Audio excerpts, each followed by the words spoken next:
Innal hamdalillah nahmaduhu wa nasta'inuhu wa nastaghfiruh. Sungguh segala puji milik Allah. Kita puji Dia, kita mohon pertolongan dan ampunannya. Wa na'udzu billahi min syururi anfusina wa min sayyiati a'malina. Kita berlindung pada Allah dari keburukan diri kita dan keburukan amal perbuatan kita. May yahdihillahu fala mudilla lahu. Barang siapa yang Allah beri hidayah, tak akan ada seorang pun yang bisa menyesatkan. Wa may yudlil fala hadiyalah. Dan barang siapa yang dibiarkan sesat, tak akan ada seorang pun yang bisa memberi petunjuk. Asyhadu an la ilaha illallah wa asyhadu anna Muhammadan abduhu wa rasuluh. Aku bersaksi tidak ada Tuhan selain Allah dan Muhammad adalah hamba dan rasulnya. Amma ba'du. Ya akhi semuanya, sekarang asar. Alhamdulillah gak hujan. Kalau hujan pun kita bilang alhamdulillah. Cuman kondisi yang seperti ini rawan ngebuat kita ngantuk ya. Jangan sampai tidur. Alhamdulillah kalian belum ada yang kelihatan ngantuk. Belum. Bukan berarti nanti harus ngantuk. Jangan ya. Ingat gak ini kondisi pas di mana ayo? Masih ingat? Ya. Hari kiamat. Betul. Ya. Ini adalah kondisi kita di hari kiamat. Di hari kiamat ketika orang-orang ngerasain panas 50.000 tahun, matahari sejauh 1 mil, sedangkan orang-orang Islam ngerasainnya hari kiamat tuh antara asar sama maghrib. Lihat cahayanya begitu indah ya, nggak terlalu terik panas, nggak terlalu dingin, makanya pas buat lomba insya Allah ya, jam segini ya. Kiamat tuh. Ini bukan kiamat ini ya, ini gambaran kiamat yang begitu indah. Bagi orang-orang yang beriman segini, ini hadisnya sahih. Oke, sebelum karena yang jadi pemateri sekarang Agazi. Pertama Arizal harus nyampaikan 3 hal penting dulu singkat. Pertama mohon maaf perang Khandaq ya. Lanjutannya lanjutin minggu depan. Oke. Kedua, mentor kalau bisa sebisa mungkin kalian kalau ngedengar mentoring Arizal jangan sampai sepotong-sepotong ya. Maksudnya apa? Kalau bisa kita kan udah serial Al-Khabair ini udah 25 episode ya. Dari episode ke-0 sampai episode ke-25, 26 episode. Kalau bisa dengerin semuanya. Karena kadang-kadang ada di satu episode yang Arizal salah ucap, episode berikutnya ralat gitu. Kalau ngedengarnya cuman sepotong-sepotong, takutnya nanti malah bilang, apa-apaan nih Arizal, kajiannya sesat. Padahal di kajian berikutnya Arizal ralat gitu ya. Nah, jadi nanti bisa minta rekamannya. Gratis insya Allah, copyrightnya milik Arizal, cuman Arizal izinkan untuk sebarkan. Tapi kalau ada yang salah, tolong kritik ya, insya Allah. Dan yang ketiga, udah, itu 2 aja. Oke, materi hari ini, Gazi nyampein materi dulu buat 20 menit ya. Udah itu nanti insya Allah Arizal nyampein juga.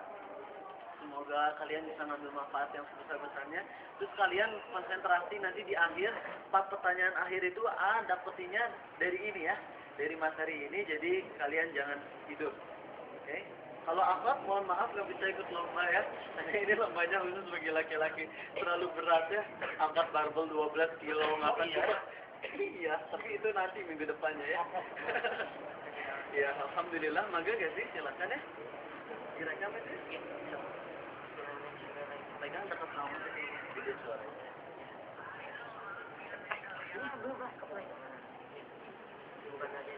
Assalamualaikum warahmatullahi wabarakatuh. Ini harus sambil gini kayak mix ya. Alhamdulillah bisa ketemu lagi hari ini. Insya Allah nanti Arizal menyampaikannya tentang teman-teman yang buruk atau teman-teman yang baik kan? Buruk kan? Oh ya insya Allah. Nah jadi Gazi juga menyesuaikan dengan temanya. Volumenya maksudnya? Oh Gazinya. Puterin. Ya, Gazi juga pengen menyampaikan beberapa kisah. Tadi baru bacanya alhamdulillah tadi. Jadi tadi ada sebuah buku yang emang Gazi suka. Bukunya warna hitam.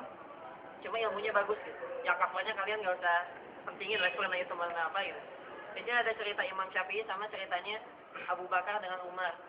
Insya Allah kalau misalnya ada kesalahan tolong ngalah juga ya. Ya. Sampai teriak-teriak aja ya. Oh biar. Ya tadi ada cerita lucu juga di jalan, saya pengen sharing gitu. Saya kesini tadi bareng adik saya, Syifa. Syifa ada di belakang insya Allah. Kalau nggak kabur ya, kalau mabal mungkin lagi jajan gitu. Syifa ada ya? Syifa ada ya, insya Allah ya. Di jalan dia naik motor gitu. Saya merek motornya Honda. Bukannya promosi, cuma Ya sekalian. Semoga nanti rekamannya diupload ke YouTube, nanti YouTube lihat, oh berarti promosiin Honda dapat uang gitu. Ya takdir kan nggak apa-apa. Uangnya buat sedekah juga kan luar biasa gitu.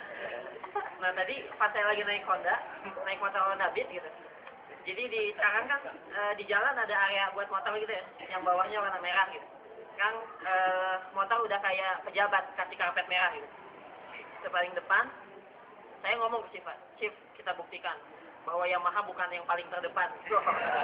Saya maju ke depan gitu. Pas maju ke depan, tuh kan lihat Yamaha bukan yang terdepan. Di pinggir motor Mio nyalip. Emang bener gitu ternyata ya. Yamaha selalu di depan. Gitu. Tadi cerita tadi, saya ketawa-ketawa sepanjang jalan. Udah pede gitu.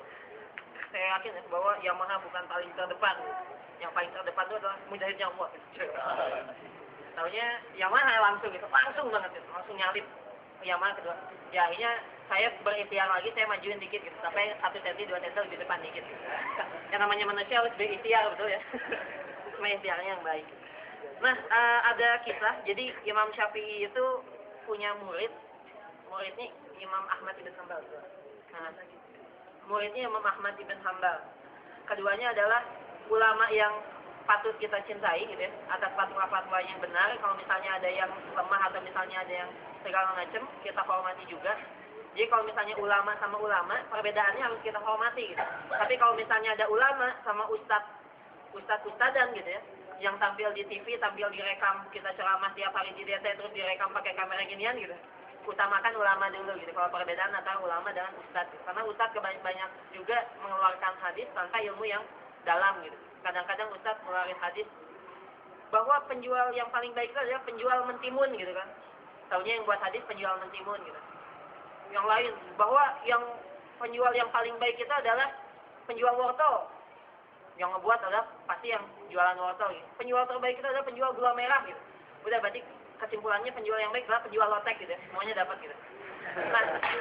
Nah, iya gitu ya. Itu kalau hadis palsu itu gampang sekali dijatuhkannya gitu.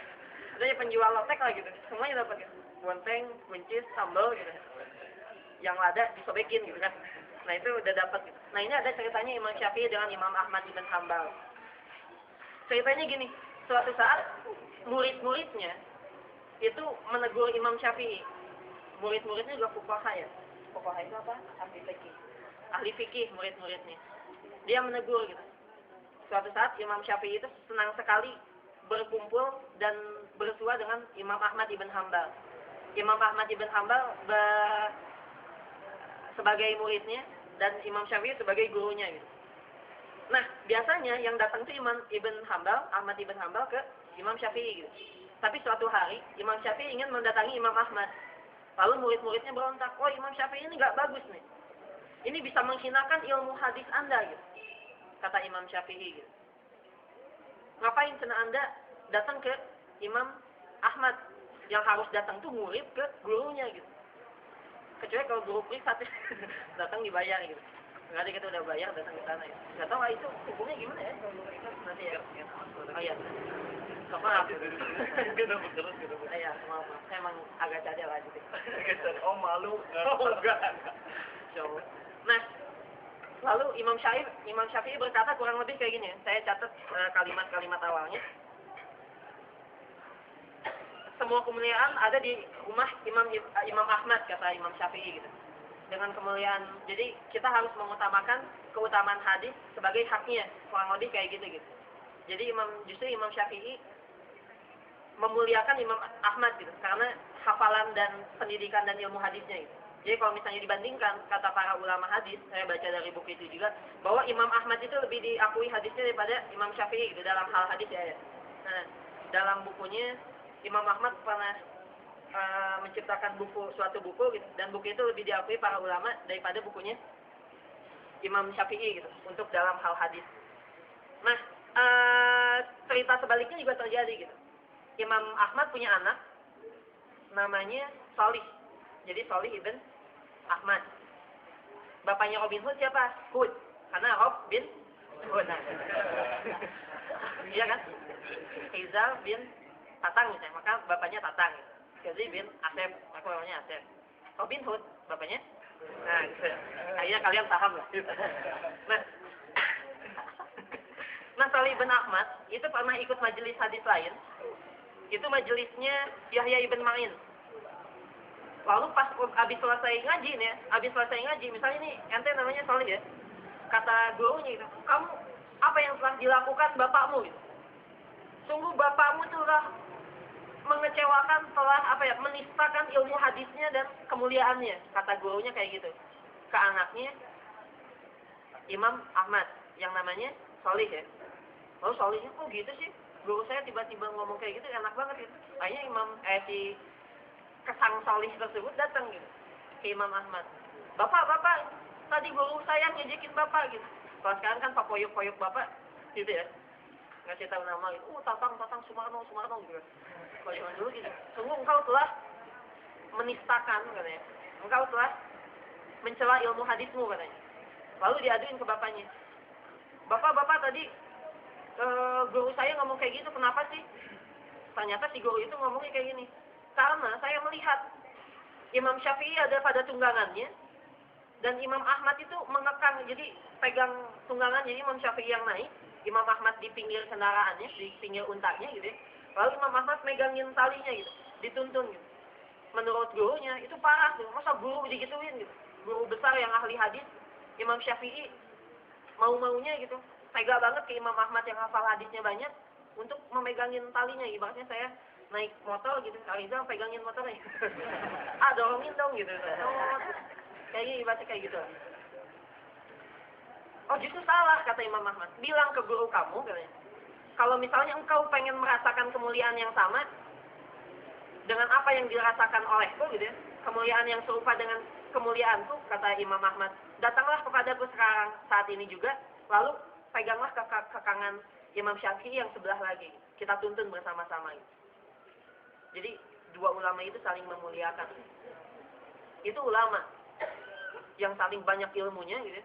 Yang udah pada tahapan guru, yang udah tahapan ilmunya banyak gitu. Mereka saling mencintai walaupun dalam hal memegang kekangan. Lalu cerita yang lebih mulia datang lagi dari ceritanya ceritanya Abu Bakar As-Siddiq dengan Umar bin Khattab ya. Ini yang paling saya senang gitu. Ini diriwayatkan oleh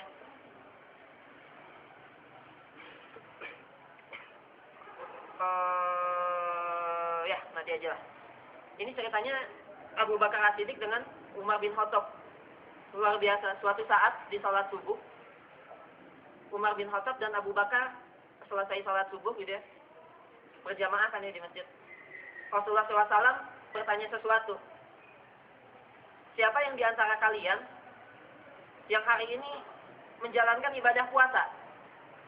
Lalu Umar bin Khattab ngomong duluan, wahai Rasulullah SAW, sungguh saya kemarin tidak berniat berpuasa, maka sekarang saya tidak berpuasa. Lalu Abu Bakar As-Siddiq berbicara, wahai Rasulullah SAW, sungguh kemarin malam saya tidak berniat puasa, tapi pagi ini saya memutuskan untuk melakukan ibadah saum ini. Lalu Rasulullah SAW berkata, alhamdulillah. Dan selanjutnya Rasulullah SAW bertanya lagi, siapa di antara kalian yang sebelum datang ke sini menjenguk orang sakit, yang hari ini telah menjenguk orang sakit? Kata Umar bin Khattab, enggak mungkin wahai Rasulullah SAW. Dari tadi pagi di majelis ini, kita baru datang pagi-pagi ke sini gitu. Mana sempat kita menjenguk orang sakit? Lalu Abu Bakar As-Siddiq dengan malunya dia tunduk gitu. Wahai Rasulullah, sesungguhnya Abdurrahman bin Auf sedang sakit. Lalu sebelum aku sholat subuh, di jalan, tadi aku mengingat dirinya, dan aku menyempatkan untuk menjenguknya. Alhamdulillah, kata Rasulullah SAW begitu. Lalu Umar bin Khattab malu, waduh saya kalah banget nih amalnya sama Umar bin Khattab, sama Abu Bakar As-Siddiq. Zaman dulu lomba pak gede-gede amal gitu, sekarang harta ya. Tetangga beli mobil, kita galau gitu kan, kita harus beli mobil yang lebih bagus gitu. Tahunya tetangga beli lagi mobil yang lebih bagus gitu. Kita beli lagi yang lebih bagus, tahunya tetangga yang tahu mobil gitu kan. Kita nggak punya usahanya gitu. Zaman dulu tuh pak bagus-bagus amal lah. Jadi orang tuh mikir mungkin, ya Allah saya nanti di surga tingkatan apa nih? Apa saya surganya surga swasta gitu atau surga negeri? Maksudnya surga Firdaus apa surga yang bawah-bawah gitu? Memikirnya udah sampai situ. Lalu Rasulullah SAW pada saat itu nanya lagi, siapa di antara kalian yang hari ini udah bersedekah menginfakkan hartanya?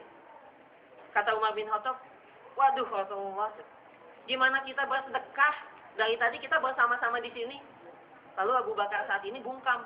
Sampai Umar bin Khattab yakin bahwa Abu Bakar pun saat ini nggak akan ngomong lagi tentang kebaikannya yang telah ditanyakan Rasulullah SAW. Abu Bakar Siddiq sampai menunduk, melengkungkan badannya, sampai mukanya tidak terlihat, gitu, saking malunya, gitu, kayak saat tidur banget. Lalu Nabi Muhammad SAW bilang, wahai Abu Bakar, bicaralah. Iya, wahai Rasulullah, demi Allah saya malu Rasulullah. Karena sebelum saya pergi ke sini, tadi saya di jalan melihat fakir miskin yang sedang kelaparan. Lalu aku menyuruh anakku Abdurrahman, yang sedang saat itu memegang sepotong roti. Saya mengambil roti dari Abdurrahman, lalu saya berikan kepada fakir tersebut. Gitu. Dan Umar bin Khattab kalah lagi, 3-0. Gitu. Punya sahabat seperti Abu Bakar itu lelah untuk melombainya, tapi berkah gitu. Untuk selalu tersemangati. Suatu saat Nabi Muhammad SAW pernah ngegombalin Aisyah. Ngegombalin? Gombal itu rayuan. Merayu ya. Kayak bapak kamu dokter ya. Kok kamu tahu sih karena engkau telah berselancar di hatiku. Dokter apa sih? Dokter ini ya, bedah. Karena engkau telah membedah jantungku dan masuk ke dalam cintaku. Ada yang mau lagi? Itu nggak usah dihafalin. Yang dihafalin mah Quran. Hafiz kayak gitu nggak akan masuk surga apa-apalah. Mati. Nah, suatu saat Nabi Muhammad SAW jalan-jalan di di gurun pasir. Zaman dulu kan belum ada cahaya, belum ada knalpot, belum ada segala macam gitu. Ya bebek juga masih 1-2 lah. Bahan bakar. Nah zaman dulu kan masih belum ada apa-apa, jadi langit itu terang beneran bintang. Sampai Rasulullah SAW ngomong ke Aisyah, lihat tuh di atas deh. Ada bintang yang paling bersinar. Wah itu nunggu dirayu kan. Gila, kalau nggak kata Aisyah kalau nggak dirayu kan, kalau nggak bapaknya Abu Bakar saya gitu, Aisyah istrinya gitu. Tunggu aja dirayu gitu. Selesai. Lihat deh itu ada bintang yang paling bersinar gitu. Oh iya, wahai suamiku gitu, Rasulullah. Tahu nggak itu kayak amalannya siapa? Kata Aisyah. Berarti kalau nggak gue nih bapak gue. Iya. Kata Aisyah begitu. Lalu kata Nabi Muhammad, itu tuh seperti amalannya Umar bin Khattab. Wah kata Aisyah, ya Allah jepur banget. Udah siap-siap gitu. Aduh, wah pokoknya bergejolak lah. Ini kok gombalannya gagal ya, pasti bukan ke gua nih gitu. Ini nasihat nih, saya kira mau gombal. Lalu Aisyah nggak mau kalah di situ. Kalau itu Umar bin Khattab, terus gimana dengan amalan bapak saya Abu Bakar? Nah, amalan bapak kamu Abu Bakar seperti alam semesta dan segala isinya. Gitu. Berarti termasuk bintang yang tadi gitu. Berarti termasuk amalnya Umar bin Khattab. Yang paling dekat keimanannya, yang paling tinggi itu Abu Bakar. Enak kalau punya teman macam Abu Bakar. Enak kalau punya teman macam orang soleh. Deketin aja gitu. Segimanapun kalau Anda galau tuh diungkitnya tuh dengan keimanan. Kalau misalnya kita dekat sama tukang mabok, itu diungkitnya sama Komar gitu. Kita galau, coy gue galau nih, galau. Ya udah kita ke rumah Raffi Ahmad, bisa gitu kan. Kalau misalnya, kalau kita temenannya sama orang-orang yang suka narkoba gitu. Kalau temenan sama orang yang suka gadis kopi gitu. Aduh, gue galau banget nih. Tadi ujian kayak gini, selalu aja malam ini kita bahagia, kita itikaf yuk di diskotik gitu. Kita kayak gitu. Tapi kalau misalnya kita galau sama orang-orang soleh, aduh saya ujian, segala macam, gitu. Kata orang soleh, ayo kita ingat Allah lagi. Ingat Allah maha memberikan takdir yang terbaik. Ingat Allah mah seperti ini, seperti itu. Yuk kita tilawah lagi yuk. Yuk kita ini lagi yuk. Siapa yang setelah tilawah sendiri di kamar, dikunci kamarnya, tapi nggak usah digelapin ya, karena gelapin nggak kebaca gitu. Dalam keadaan terang, lalu Anda tilawah Al-Quran, dan Anda nangis di situ, tenang, bertuang hatinya. Ibaratnya kalau misalnya di BRC itu ada gurah mata sama gurah tenggorok, kan di gurah hati gitu. Al-Quran tuh. Semua kotoran hati keluar. Sampai nikmat kitanya. Nah enaknya punya teman soleh kayak gitu. Jangankan berbuat dosa, niat dosa aja kita udah malu gitu. Bener nggak kata-kata yang ini? Orang munafik tuh niatnya lebih buruk dari amalnya lebih baik dari niatnya, dan orang saleh itu amalnya lebih baik daripada niatnya lebih baik daripada amalnya itu. Belum bisa ngasih tahu. Ya kayak gitu. Saya baca juga di buku nya Salim Afilah, itu luar biasa, ada pengumpamaan 3 menit. Ada kota kenceng, kalau lewat itu sebisa mungkin Anda masukkan dengan ikhlas uang yang paling pengen Anda masukkan. Jangan sampai kan senyum sedekah yang paling mudah gitu. Kotak infak lewat. Kita cari semua kotak infak, kita senyumin. Biar amalnya gede. Kalau misal kita punya uang 150.000, 100 ribuan sama 50 ribuan, sedekah kita pilih yang mana? 50.000 ya? Ya kan? Kalau misal kita punya uang 170.000, 100 ribuan, 50.000, 20.000 yang disedekahin ya? Bagus ya. 180.000, 100 ribuan, 50, 20 sama 10 yang mana yang disediain? 20.000. Oke. 185.000, 100 ribu, 50, 20, 10, 5.000 yang disediain? 186.000, 5.000 sama 1.000 yang disediain? 1.000. Jadi makin besar harta kita, sedekah kita makin jangan kayak gitu. Jadi ibaratnya kadang-kadang kita harus rela-rela aja. Suatu saat ketika iman-imannya kita paling tinggi dan uang-uang kitanya paling tinggi, ada 100.000 sama 10.000, cobain deh sedekahnya 100.000. Oh, gitu. Diikhlasin dalam hati itu, dalam keadaan sembunyi-sembunyi gitu. Tangan kanan sedekah, tangan kiri nggak tahu gitu. Itu kan katanya kayak gitu peribadatannya, saking tersembunyinya. Cobain deh, mungkin senangnya luar biasa gitu. Kata Yusuf Mansur kan gitu ya, salah dakwa gitu kan, baik, nah gitu, dan balasannya juga banyak gitu. Termasuk ketika kita punya teman-teman gitu, teman-teman yang soleh, itu pertama boleh jadi sedekah ke situ aja dulu gitu. Supaya apa? Supaya saling membangun rasa kecintaan antara orang soleh gitu. Berkahnya luar biasa. Kalau misalnya kita udah ngebangun kecintaan sama orang-orang soleh, kita butuh sesuatu, seorang soleh pasti melihat bahwa kita tuh adalah ladang amal yang besar. Kita kalau punya teman kan kadang-kadang mikirnya gini, kita punya teman buat apa? Kalau misalnya kita butuh ada yang nolongin gitu kan?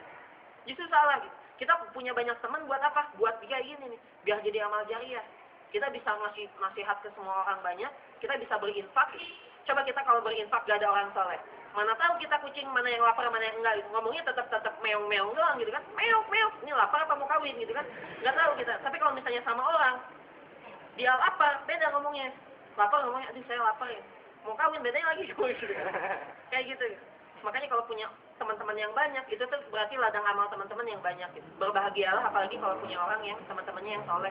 Semoga kita selalu diberikan teman-teman yang soleh yang tetap mengingatkan dalam ukhrawi dan tetap mengingatkan kita pada mati gitu. Semoga kita matinya syahid semua. Kita reunian lagi di surga Firdaus yang di atasnya ada ars mengalir dari sana mata-mata air surga. Insyaallah. Ya terima kasih. Alhamdulillah. Ini giliran Aizal.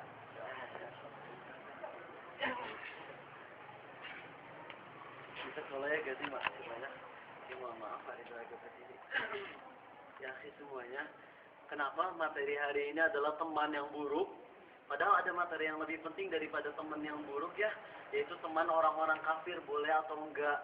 Ini masalah wala dan baro. Kalau cuma udah belajar tentang wala dan baro di sini. Cung. Kelas 1, 2, 3. Kelas 2 doang. Ya Allah, kelas 1 gimana?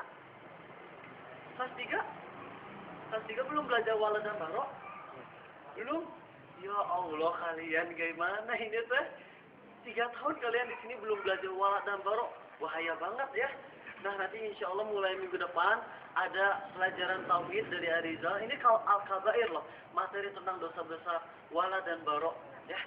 Nah, sekarang Arizal mau nyampai dulu tentang orang yang teman-teman kita yang buruk. Kalau laki-laki biasanya pas SMA banyak keganggu pelajarannya sama siapa sih? Sama siapa? Pacar, betul ya. Karena itu cepat-cepat mumpung sekarang kalian punya HP, ya.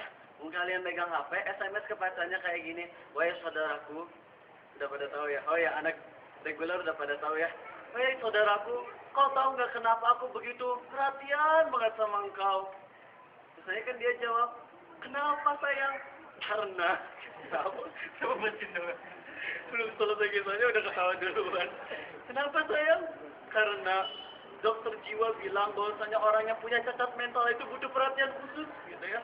Nah kita kayak gitu biar diputusin cepet-cepet beneran. harus cepet-cepet diputusin sebelum kita sakit hati. Ya, sakit liver apalagi lebih bahaya tuh ya. Alhamdulillah. Oke, akhir semuanya. Ya kita nggak terlalu lama, tapi ini masalah penting sekali, akhi. Menjadikan teman buruk ini bahayanya luar biasa. Sebagai pembukaan untuk mentor minggu depan, layak wala dan barok ya, nyampein satu ayat. Ya ayyuhalladzina amanu la tattakhidhu bitanatan min dunikum la ya'lunakum khabala waddu ma 'anittum qad badatil baghdha'u min afwahihim wa ma tukhfi suduruhum akbar. Wahai orang-orang yang beriman, jangan kau jadikan teman-teman dekatmu sebagai orang-orang kafir. Maaf, jangan kau mengambil orang-orang kafir sebagai teman dekatmu, teman akrabmu. Mereka tidak henti-hentinya menimpakan musibah kepada kalian. Mereka di mukanya manis, tapi di dalam hatinya itu begitu benci sama kalian. Nah, kita nggak boleh punya teman kafir, nggak boleh punya teman sahabat orang-orang kafir. Ini diharamkan dalam Islam ya. Loh, berarti kita nggak boleh jual beli dong? Boleh. Beda antara jual beli dengan kalau gini ya, kalian bisa nggak berbuat baik kepada seseorang tanpa mencintainya? Bisa nggak? Bisa. Bisa nggak berbuat baik kepada sesuatu tanpa mencintainya? Bisa. Contoh Arizal, kalau lagi contohnya lagi di air ya, biasa suka ngeliat kan kamar mandi Arizal yang lantai 1 ada lubang tuh ya. Dari luar kadang-kadang ular masuk ke dalam ya. Tapi yang paling sering masuk tuh kecoa. Kecoa kalau udah ada di dalam WC, gampang jurusnya. Satu gayung aja, langsung ngebalikan ya. Keplak-kelepek sampai mati kayak gitu kalau kita nggak balik-balikin. Nah, Arizal kasihan sama sang kecoa. Arizal balikin, tok. Cinta sama kecoa nggak? Nggak ada perasaan cinta banget sama kecoa ya. Bahkan jijik sama kecoa.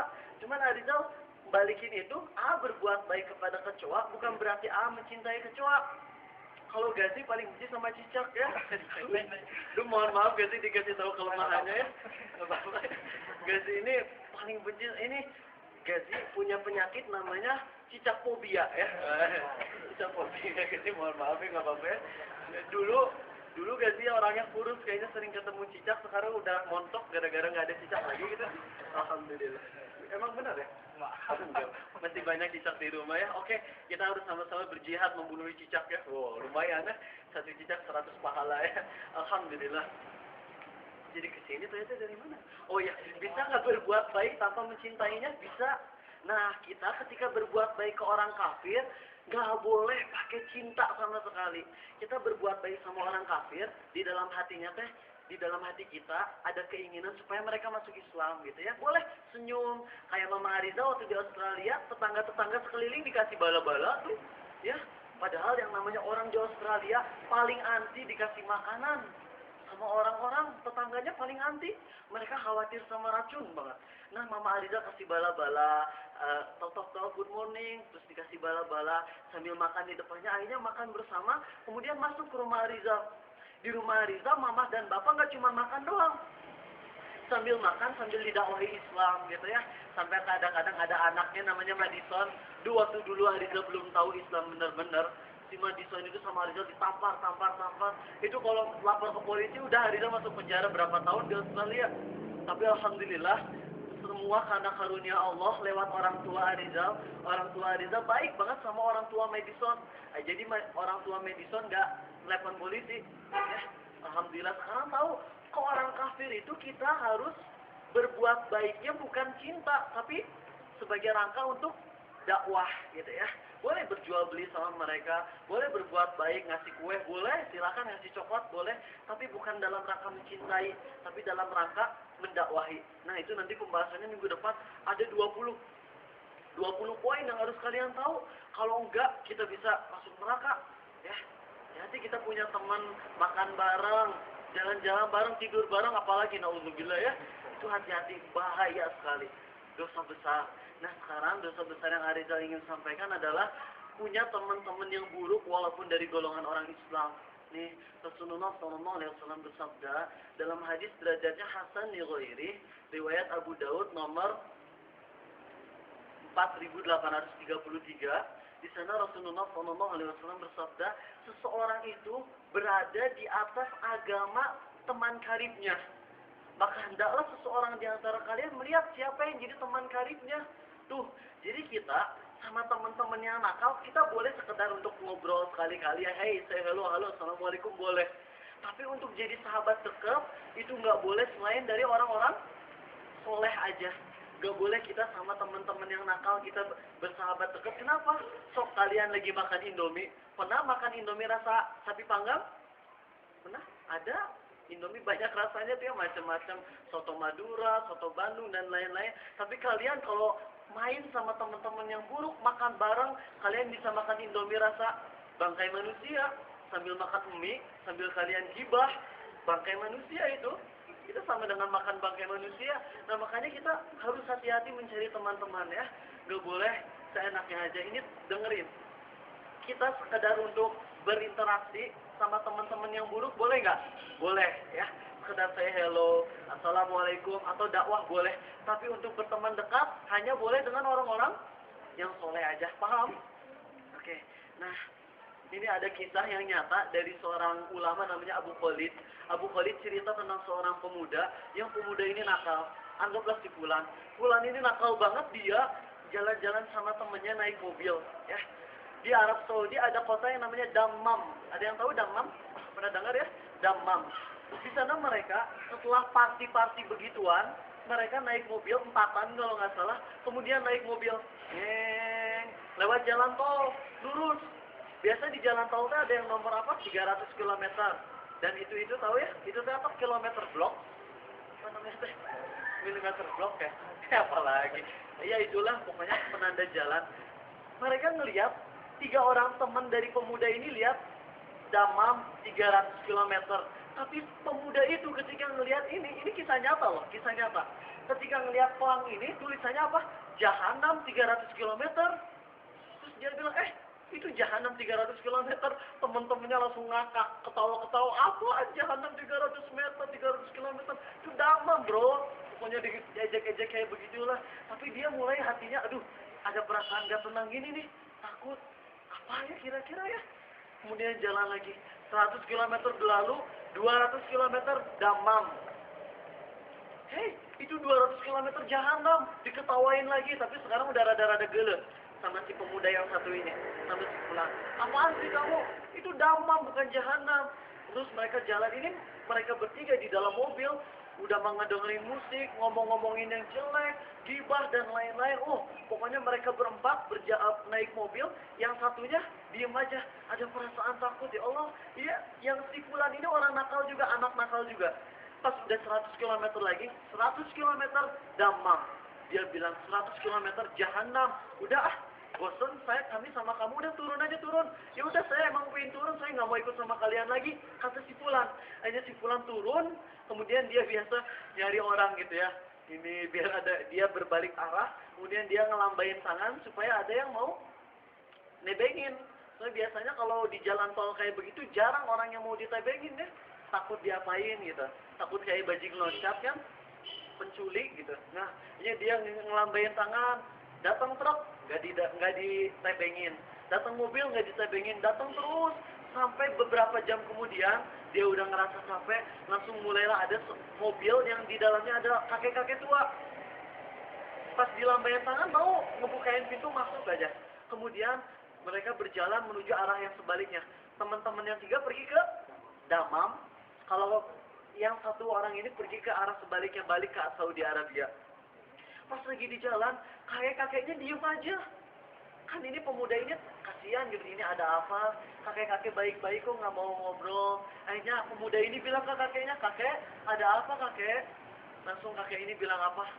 Duh, aku baru pernah ngelihat kecelakaan yang tragis seperti tadi. Hah? Kecelakaan tragis? Emang ada apa kek? Tadi aku ngeliat kecelakaan yang luar biasa, tragis banget. Nah, apa mereka yang mati itu sekeluarga? Bukan, mereka itu sekelompok anak-anak muda katanya. Hah? Sebutkan ciri-cirinya. Disebutin yang ini.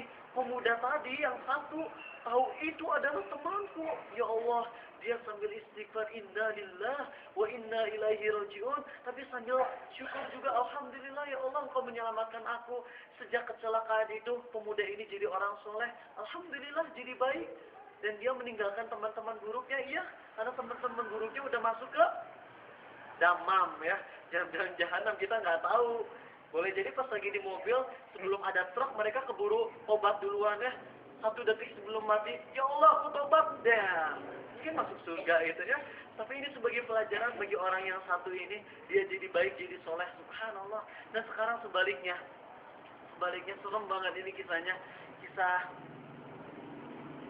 seorang yang naik kapal laut ya, untuk jadi nelayan. Ya Allah, dulu Ariza gara-gara nonton film kartun One Piece. Ada yang tahu One Piece ya?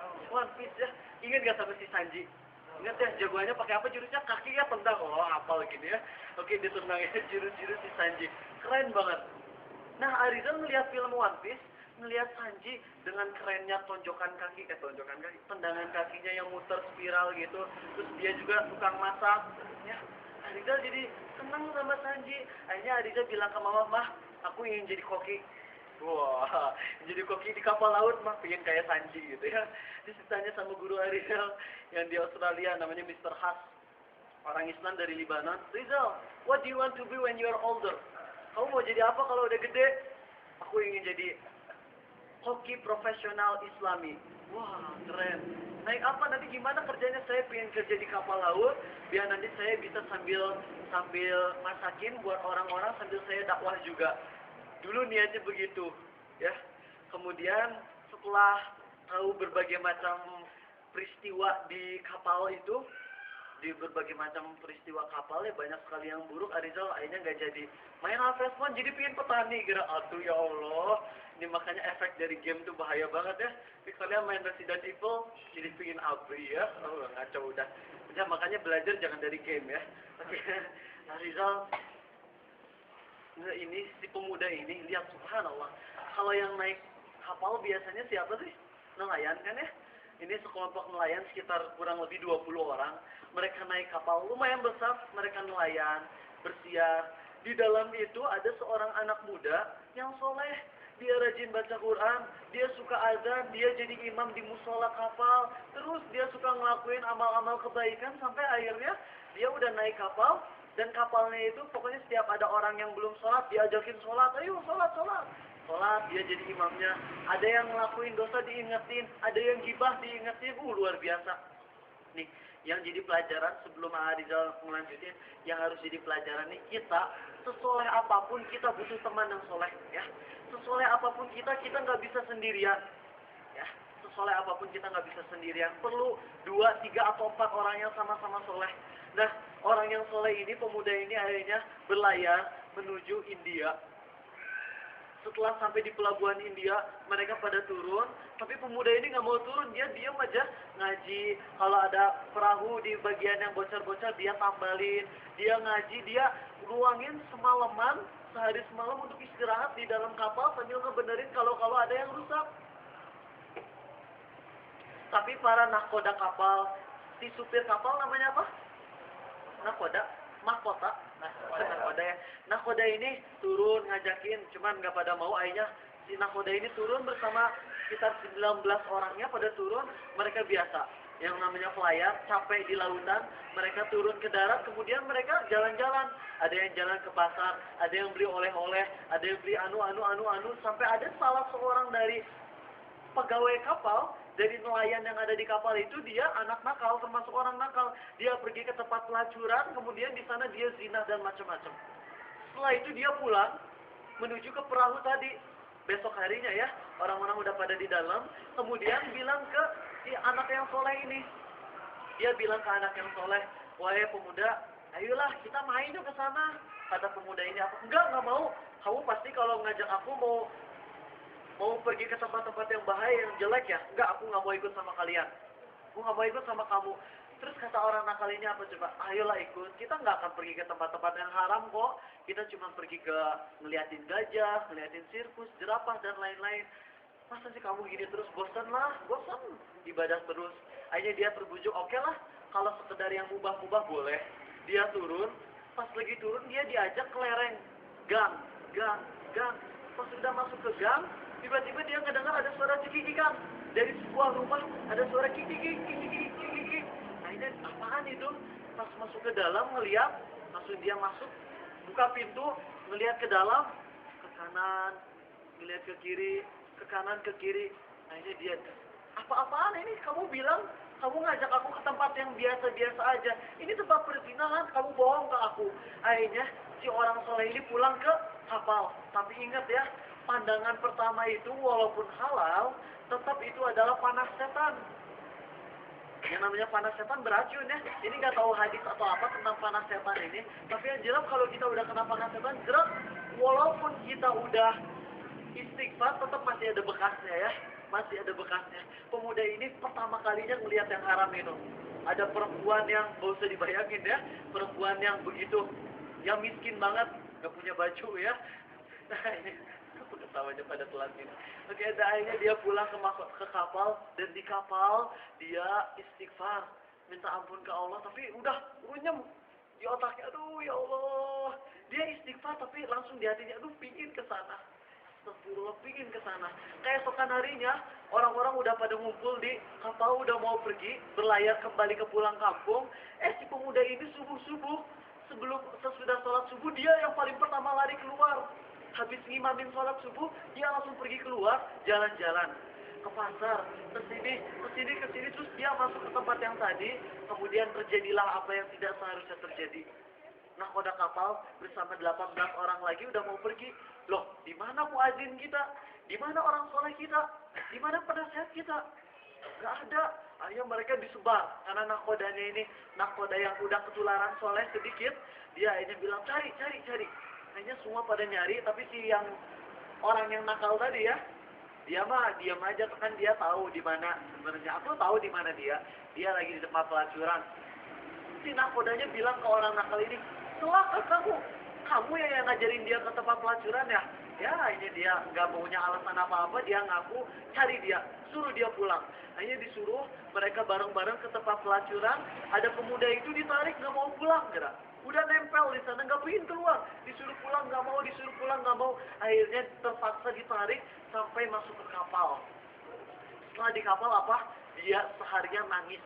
Apa yang terjadi dengan diriku? Dia nangis dengan suara yang keras sampai seperahu nggak bisa tidur malam harinya. Kemudian nahkoda datang di malam hari sebelum tidur karena nggak bisa tidur, terus tanya, wahai pemuda yang soleh, ada apa dengan dirimu? Kenapa kau begini? Kami nggak bisa tidur gara-gara engkau nangis keras begini. Terus dia bilang, udah pergi aja dariku, jangan mendekatiku. Ada apa ini dengan pemuda yang soleh ini? Akhirnya setelah keesokan harinya, si nahkoda datang lagi. Wahai pemuda, ceritakan apa yang terjadi dengan dirimu. Hanya dia nggak mau ngomong apa-apa. Dia ngebalik ke nahkoda. Dia buka baju, dia buka celana. Dari kemaluannya keluar belatung. Subhanallah, keluar belatung ya. Itu sakit banget kata dia. Dia sakit, ngerasain sakit. Ternyata dia begini siksaan Allah ya. Masya Allah. Kita takut gitu. Sekali maksiat, langsung diginiin sama Allah. Ya Allah, dia itu kemaluannya digigit belatung dan itu udah habis itu kemaluannya. Dari sana keluar belatung menjijikan. Oh, kamu ngapain aja? Udah diam, aku nggak mau ngomong sama engkau. Para nahkoda masuk keesokan pagi harinya, ngedengar satu teriakannya keras banget. Si pemuda ini dalam keadaan telanjang, dia mati sambil ngegigit kayu. Subhanallah. Kelihatannya suul khotimah ya akhi. Asalnya orang soleh. Kenapa bisa jadi begini? Ya begini, kalau kita punya teman-teman yang nakal, begini jadinya. Takutlah ya akhi sama teman-teman nakal. Subhanallah. Kemarin nanya ke Hafiz ya, nggak apa-apa ya Hafiz ya. Hafiz, kok di asrama ada nggak teman yang baik? Terus Hafiz bilang, siapa Hafiz teman yang paling kau cintai kata Allah? Hafiz mikir-mikir, nggak ada. Terus habis itu Hafiz bilang, ada Fulan namanya. Dia kalau di asrama suka ngingetin orang kalau ada yang gibah, diingetin jangan gibah. Subhanallah. Alhamdulillah di asrama kalian masih punya teman yang bisa ngingetin orang lain. Tapi kalau kita di asrama, sekalipun asrama DT boarding school, Islamic, tapi kan kalian tahu mayoritas kita kan begini, setengah-setengah. Kita belum soleh banget loh, jujur aja. Iya enggak? Kita udah tahu ini haram, belum bisa ninggalin. Kita tahu itu haram, belum bisa ninggalin. Kita tahu ini haram, masih terus ngelakuin. Ya minimal, kalaupun kita tahu ini haram dan kita masih ngelakuin, minimal di hati kita ada perasaan istighfar ya. Ya Allah, astagfirullah, aku belum bisa ninggalin, ya Allah maafkan aku. Minimal kayak gitu. Khawatir kalau kita terus menerus melakukan maksiat sampai akhirnya hati kita tertutup. Apa kata Allah apa? Bala man kasaba sayyi'atan wa ahatat bihi khati'atuh faulaika ashabun nar hum fiha khalidun. Bahkan orang-orang yang maksiatnya telah meliputi hatinya sehingga dia terliputi semua hatinya dengan kotoran maksiat, mereka akan menjadi penghuni neraka. Mereka akan di dalam neraka untuk waktu yang sangat lama. Subhanallah. Jadi hati-hati sama teman yang kurang soleh. Kalau emang kalian ngerasa teman-teman kalian masih belum soleh semua, gaul sama anak-anak yang deket banget, yang emang kita tahu soleh, rajin ngaji, khusyuk sholatnya, deketin. Nah kalau lagi bareng mereka baru kita dakwah sama teman-teman yang nakal-nakal itu ya, kita boleh. Tapi jangan sampai kita bareng sama mereka terus. Lihat nih, Rasulullah SAW bersabda dalam hadis yang derajatnya sahih, tidaklah suatu kaum bangkit dari sebuah majelis yang di dalamnya tidak menyebut nama Allah, melainkan mereka bangkit dalam keadaan seperti keledai, seperti bangkai keledai, dan majelis itu akan menjadi penyesalan buat mereka. Betul. Di hari kiamat nanti, di hari kiamat lihat Rasul Allah Subhanahu wa taala ngasih tahu, yauma ya'addu dhalimu ala yadayhi yaqulu ya laitani ittakhadhtu ma'ar rasuli sabila ya wailata laitani lam attakhidh fulanan khalila. Pada hari kiamat orang-orang yang zalim akan menggigit tangannya sendiri sambil bilang, aduh alangkah dulu kalau aja aku patuh sama Rasul, kalau aja dulu aku nggak ngejadiin teman-teman buruk sebagai temanku. Subhanallah, jangan sampai kita di hari kiamat jadi orang yang nyesel ya. Terutama kalian bentar lagi kelas 3, cuma kelas 3 di sini siapa aja? Tuh, 2, 3, 4, 3, kelas 3. Oh iya, belum naik kelas. Mau kelas 3. 1, 2, 3, 4. Emang yakin naik kelas? Aduh ngejek banget dari sana. 1, 2, 3, 4, 5, 6, 7, 8, 9. Alhamdulillah. Jazakallah kalian semua 9 orang kelas 3 udah mau datang. Nanti pas kuliah kalian bakal ngerasain kesulitan yang luar biasa ngejaga diri. Saran Rizal, kalau kalian udah kuliah jangan ikut organisasi. Pertama itu, jangan ikut organisasi kecuali organisasi Islami yang emang kita tahu benar-benar teguh di atas Islam. Sekarang banyak loh organisasi Islam, tapi tukang demo di pinggir jalan. Padahal orang yang demo di pinggir jalan itu ajaran siapa itu? Ajaran siapa? Masih ingat? Iya, bukan ajaran Islam. Makanya kita suka aneh, kenapa di TV-TV ya orang pakai kerudung panjang, bawa spanduk demo ke presiden. Gak boleh, demo ini bukan dari Islam. Ya, ini adalah ajarannya orang-orang Khawarij. Kita nggak boleh ikut-ikutan demo. Kalau demo masak boleh, demo karate boleh, nggak ada masalah ya. Tapi kalau demo menggugat presiden, wali kota, oh demo partai, wah dan lain-lain, itu adalah sesuatu yang dilarang dalam Islam. Karena banyak sekali kemudaratannya. Ya, alhamdulillah nanti kalian pokoknya harus sama teman-teman yang soleh, insya Allah. Alhamdulillahirabbil alamin. Kayaknya banyak pertanyaan buat Wala dan Barok nih ya minggu depan ya. Sediain waktu 4 menit untuk tanya jawab dan 5 menit untuk bisain orang-orang ya. Tuh, Cung yang tadi udah masuk ke dalam lomba nggak Cung? Adik nggak Cung ya? Masuk. Ya, masuk. Ya. 1, 2, 3, 4, 5, 6, 7, 8, 9, 10, 11, 12, 13, 14, 15, 16, 17, 18, 19, 20, 21, 22. 21. Oh pas banget ya. Alhamdulillah. Akhi mau dikasihin ke orang lain? Oh bisa. Alhamdulillah kita udah punya 21 orang. Udah pas. Ada yang mau ditanya? Akhi semuanya? Akhi itu sempurna nggak? Saya kamarnya bagus? Alhamdulillah. Langsung minta ya. Soalnya takut hilang lagi. Ini tadi gagal. Cuman gaji 19 menit. Alhamdulillah sempurna di sini rekamannya. Ya tapi nanti biar full lewat situ. Maka Akhi Iqbal. Ya, kalau ada teman yang nakal gitu yang pertama harus didakwahin apanya? Oke. Yang harus didakwahi apa aja ya? Bagus. Kalau kita punya teman nakal, pertama kita lihat dulu keimanan kita. Kalau emang iman kita belum terlalu kuat, jangan dulu didakwahi. Mending kita diemin dulu aja. Benci dalam hati ya. Ya Allah, aku benci dengan maksiat yang dia perbuat. Ya Allah, beri hidayah pada dia ya Allah. Gitu, ya Iqbal ya. Tapi kalau kita imannya udah kuat, kita boleh ngingetin dia. Kalau dia mau ngambil pelajaran, alhamdulillah. Kalau nggak mau, ya udah. Ya kayak Ibnu Mas'ud ya. Aduh, indah banget kisah Ibnu Mas'ud. Ketika dia ngelihat ada seseorang pemabuk, orangnya ganteng, suaranya indah banget, main gitar, nyanyi, la sambil mabok, jreng jreng jreng. Ibnu Mas'ud datang, ada dua riwayat sih, cuman Arizal campur aja riwayatnya ya. Datang, kemudian apa yang terjadi, Ibnu Mas'ud ngelihat ada orang ini yang lagi mabok, dia ambil gitarnya, langsung dihancurin. Dah. Padahal Ibnu Mas'ud adalah orang terkecil pada saat itu, karena kan betisnya kecil ya. Orang-orang pada gede semua tuh, pada mabok, main gitar. Ibnu Mas'ud datang, dia ambil gitarnya, jeda, tapi dia baru lagi mabok, walaupun gitarnya nggak ada, tetap beginian gitu ya. Akhirnya pas itu udah hancur gitarnya, Ibnu Mas'ud jalan. Sebelum jalan dia bilang apa? Alangkah indahnya kalau suara indah dia tuh dipakai buat membaca Al-Quran. Ya pergi aja Ibnu Mas'ud.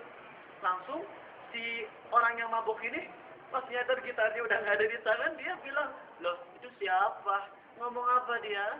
Terus dikasih tahu sama teman-temannya, dia adalah Abdullah ibn Mas'ud, sahabat Nabi SAW, dan dia berpesan, alangkah indahnya kalau suara engkau dipakai untuk membaca Al-Quran. Dia ngedengar itu langsung nangis, langsung dia ngejar Abdullah ibn Mas'ud sambil dia megang tangan Ibnu Mas'ud sambil bilang, wahai Ibnu Mas'ud, bagaimana mungkin aku tidak mencintai orang yang dicintai oleh Allah. Akhirnya dia tobat, dipeluk, itu Ibnu Mas'ud dipeluk sama dia, dan dia, pemabuk ini, jadi salah satu imam ulama hadis terbesar pada zamannya. Subhanallah. Keren ya? Kalian kira-kira mau jadi apa nih pemain gitar? Mau jadi ahli hadis juga, insya Allah bisa ya. Makasih hadis semua. Cung yang udah dapat materi tentang Al-Khabair, dosa besar rahasia yang waktu malam-malam deh ya. Ini nggak saya baca. Tentang itu tuh, ISBAL. Cung, ngacung. ISBAL. Oke, 1, 2, 3, 4. Gaji ya, 5, 6, 7, 8, 9, 10, 11, 12, 13, 14, 15, 16, 17, 18, 19, 20, 21, 22, 23, 24, 25, 26, 27, 28, 29, 30, 31, 32. Allahu Akbar. Di sini 32 orang yang ngacung tadi ya. Berarti yang tadi nggak, yang belum ikutan materi rahasianya berapa ya? Sekitar 10 lebih ya. Oke. 32 orang ketika Arizal sampaikan tentang materi itu, kagum loh. Kalian ganteng-ganteng. Biasanya orang yang nggak menerima materi Arizal ini adalah orang-orang yang ganteng. Kenapa? Soalnya dia ngerasa gitu, aduh, kalau saya ngelakuin ini saya jadi, aduh, pacar saya gimana? Banyak alasan. Tapi subhanallah, kagum sama kalian. Makasih adik-adikku semua ya, yang udah bisa ngamalin langsung. Apalagi ada yang langsung dakwah lewat Facebook gitu ya. Ayo teman-teman, kau tahu nggak?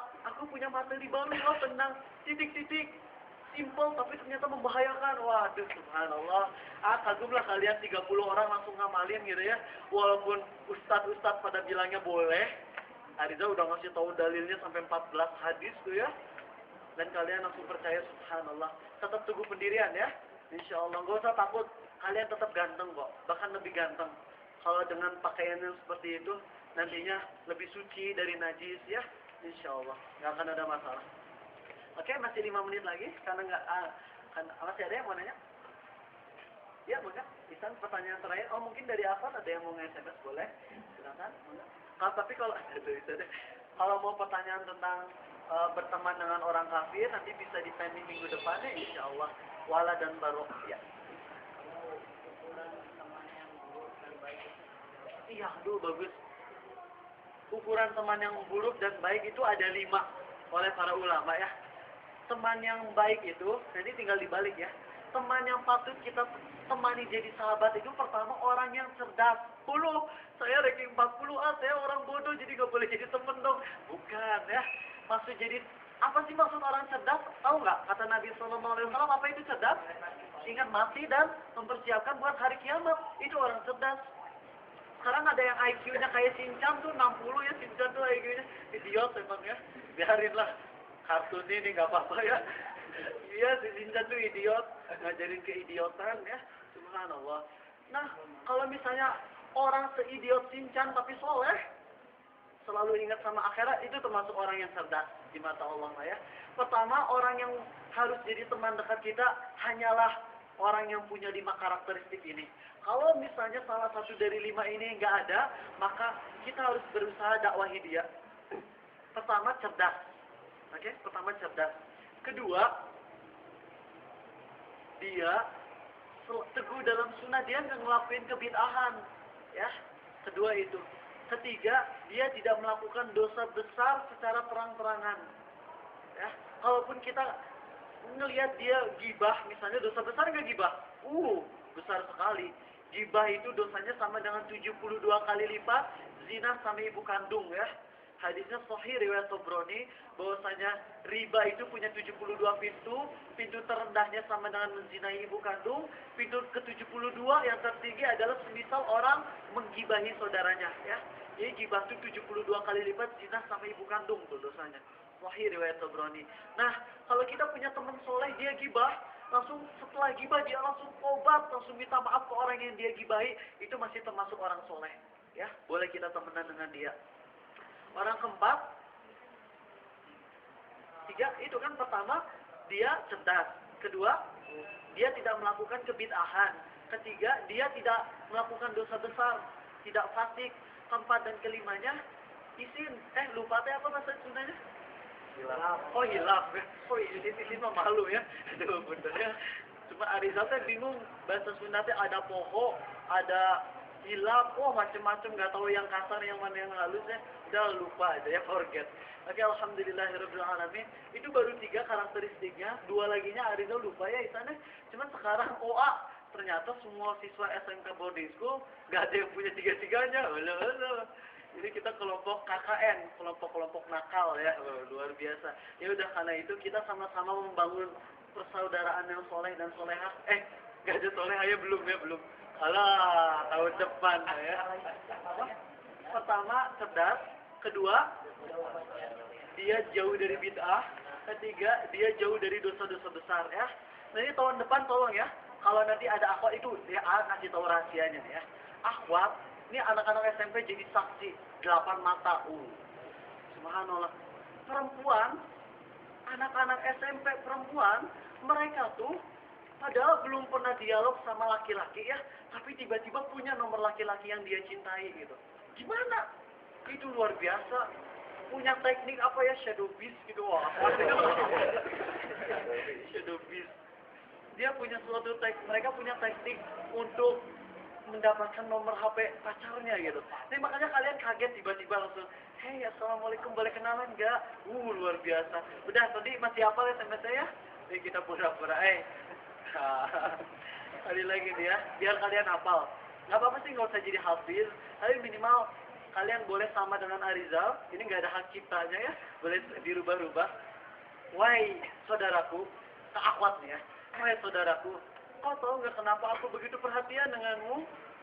Karena dokter jiwa bilang orang yang cacat mental itu butuh perhatian khusus. Gitu ya, cukup ya. Ya nanti langsung dianya benci sama kita. Beneran, anak-anak ganteng dari SMP boarding school juga sering putus. Ternyata kegantengan tuh nggak jadi jaminan. Apa yang jadi jaminan? Ketakwaannya, takdir Allah insyaallah. Makanya nanti kalau datang akhwat ya, silakan kalau minggu boleh diajak ke belakang ya, boleh kita mentoring, tapi jangan sampai nanti kalian cari alasan. Jadi kalau pas mentoring kalian selalu nanya biar disebut namanya, jadi terkenal di kalangan akhwat. Kalian gimana sih? Hati-hati ya kalau kalian di majelis sering nanya.